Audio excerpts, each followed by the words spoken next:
Le gouverneur de la province du Mai-Ndombe, le bon Kosso Kevani, a procédé lundi 18 août 2025 au lancement officiel des travaux d'entretien mécanisé de la route provinciale numéro 206 sur le tronçon Bende-La-Bomboué-Isaka, long de 74 km. Cette route, fréquemment empruntée par les populations de plusieurs entités territoriales, est d'une importance capitale pour la circulation et les échanges économiques dans la province. Le gouverneur était accompagné pour la circonstance par les premiers vice-présidents de l'Assemblée provinciale, David Bissaka, alias Dizamach, ainsi que du directeur provincial de l'Office de route, Patrick Mosengo Nibadjou, entouré de ses agents de centre, de brigade et de la direction provinciale. Devant une foule nombreuse, le gouverneur Kosso Kevani a prononcé un discours rassurant la population sur l'engagement du gouvernement provincial à réhabiliter les infrastructures routières afin de faciliter la mobilité des personnes et des biens. Il a officiellement déclaré le début des travaux. Un sentiment de joie dans la mesure où, comme vous le savez, nous avons un souci réel de route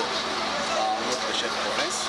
Et vous vous rappelez qu'il y a de cela quelques mois, nous avons été à Kinshasa, ensemble avec les élus nationaux. Nous avons fait les plaidoyers par rapport à nos routes ici dans le Mai-Ndombe. Et voilà qu'aujourd'hui, il y a l'Office des routes qui a obtenu le financement du FONER pour la réhabilitation de ces tronçons, donc l'axe Bendela-Isaka. Donc c'est vraiment un motif de joie pour nous.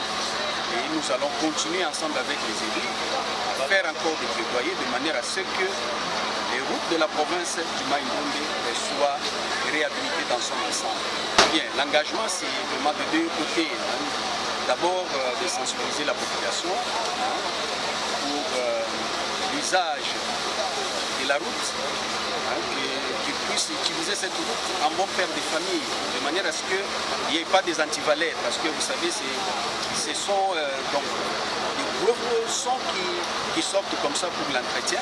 Alors à un moment donné, il faut aussi que la population de son côté puisse savoir bien utiliser cette route en évitant tout ce qui est antivalaire, ces histoires de coupeurs de route et tout ça, de manière à ce que nous puissions protéger cette route qui sera réhabilitée.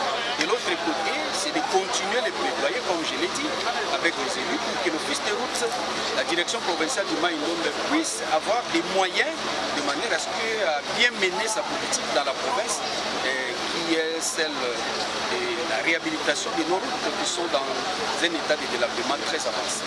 On doit vraiment porter la voix du Mai-Ndombe pour qu'elle soit vraiment entendue par les autorités au niveau national. C'est de cette manière-là que nous allons obtenir bien plus.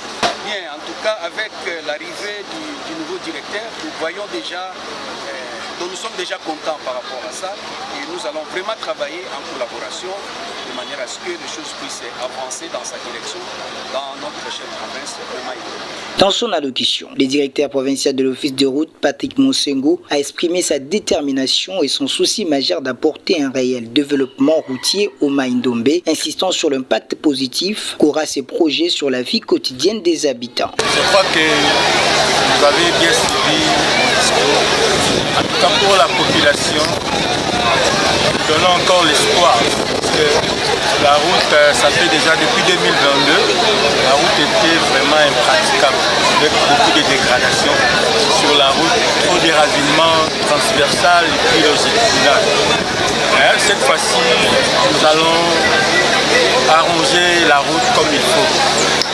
On va recharger la route, on va faire de sorte que tous les usagers qui quittent Bandundu vers Isaka, qui puissent rouler à 80 km/h, à 75 km, c'est notre souci. Les travaux lancés sont financés par le gouvernement central à travers le Fonds national d'entretien routier. Ils sont exécutés par l'Office de route direction provinciale du Mai-Ndombe pour une durée de 6 mois hors intempéries. Ce projet marque une étape importante dans la relance des infrastructures routières dans la province, sous l'impulsion du numéro 1 de la province, le bon Kosso Kevani.